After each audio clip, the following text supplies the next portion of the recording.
Jika hudud dilaksanakan di negara ini, adakah semua rakyat tertakluk dengan undang-undang hudud atau umat Islam saja dan bukan Islam boleh memilih undang-undang sibil? Bilakah pengurusan masjid Bukit Indah hendak membuat kursus jenazah? Ditanya gitu lah. Dia kata kalau kita laksana hukum hudud di dalam negara kita Malaysia, dan kita akan laksana, setiap orang yang mengaku Islam wajib berazam dalam hatinya untuk melihat undang-undang Allah terlaksana dalam negara. Kalau tak niat gitu, berdosa kita kepada Allah. Faham? Daripada perjuangan untuk menegakkan Islam, wajib sertai sekurang-kurangnya dengan doa, tak apa dah. Jangan kita menyebelahi golongan yang memberi halangan dan tentangan kepada undang-undang Islam daripada tertegak. Kalau siapa tahap tu, munafik fi darki asfali minan nar. Dalam Quran kata, siapa yang halang Islam, siapa yang lawang undang-undang Islam, dia munafik, duduk pada neraka yang paling bawah. Mandatory, bukan kita kata, Quran kata. Baik. Bila laksana wuduk, baik. Kalau katakan hukum potong tangan, Allah kata dalam Quran, as-sariqu was-sariqatu faqtu aydiyahuma al-ayah. Pencuri laki-laki dan perempuan sabit kesalahan, cukup nisab, potong tangan keduanya. Siapa potong? Kerajaan potong. Undang-undang lah. Baik, dia orang kafir ke mana pula? Dia kena hudud juga. Jawabnya, tidak berlaku ittifaq ulama, semua kena, tetapi orang kafir terpulang kepada mahkamah. Mahkamah boleh tengok maslahat, adakah kafir ini patut dipotong tangan atau dikenakan undang-undang lain. Jadi masih lagi belum ditetapkan hukum. Kalau gini kata hakim, dia ni memang jahat sangat, potong tangan. Dia ni okey, tahap dia ni dia tak faham lagi. Hakim kata dikenakan penjara 3 tahun umpamanya. 3 tahun. Dia boleh gitu. Jadi tak usah susah lah. Kita orang Islam tak usah bimbang. Dah kalau gini guana, kalau hukum gini guana. Ulama buat dah enakmen jenayah hudud. Kitab yang ditinggalkan ulama lebih banyak daripada undang-undang barat yang ada dalam mahkamah. Banyaknya kitab tentang hukum. Tak payah bimbang. Kalau berlaku gini, ini hukumnya. Kalau berlaku gini, ini hukumnya. Ijtihad mendahului zaman 1000 tahun. 1000 tahun lagi masalah tak berlaku, ulama jawab dah dalam kitab.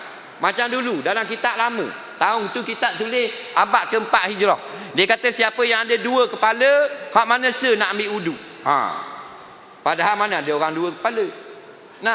Tapi ulama jawab dah, muka yang banyak menghadap kiblat, muka tu kena ambil wudu. Tiba-tiba pada tahun 1970-an, beranak di Rusia orang kepala 2. Walaupun tak siapa tua, tapi siapa umur 30-an. 2 kepala. Nampak dah ulama jawab. Ni kita orang Islam duduk bimbang.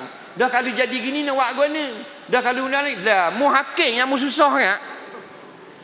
Mu orang awam tugasnya memberi sokongan, bantuan, beri tenaga supaya tertegaknya Islam.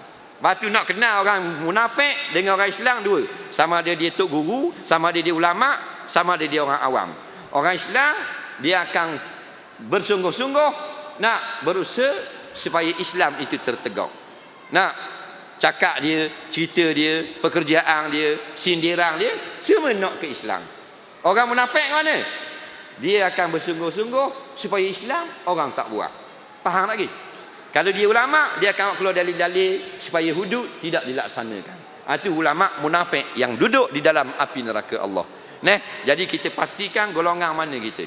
Ingat, dalam bab Islam, walaupun kita jahil, walaupun kita jahat, walaupun kita kaki eret orang puang atau pernah tikam nombor ekor, tapi ini dalam bab akidah, aku mesti bersama dengan Islam. Walaupun dengan doa, dengan RM10, dengan tenaga, dengan darah dan air mata, sedikit pun tak apa, aku kena libatkan diri. Jangan aku libat dalam bab memberi halangan daripada tertegaknya hukum Allah. Kerana dalam Quran kata, apabila diajak mereka itu kepada Allah dan kepada Rasulnya, ra'aital munafiqina yasuddunaka anka sududa. Bila mereka kamu ajak kepada Islam, bila kamu ajak mereka ini kepada hudud, bila kamu ajak mereka ini kepada peraturan agama, kamu akan dapat lihat orang munafik, mereka akan menyatakan berbagai-bagai halangan dan sekatan supaya tidak terlaksana Islam. Jadi daripada ayat ini, ramainya di kalangan kita yang telah menjadi munafik, kerana mereka memberi macam-macam alasan dan halangan supaya tidak tertegaknya atau baliknya manusia kepada hukum Al-Quran dan hadis. Jadi insya-Allah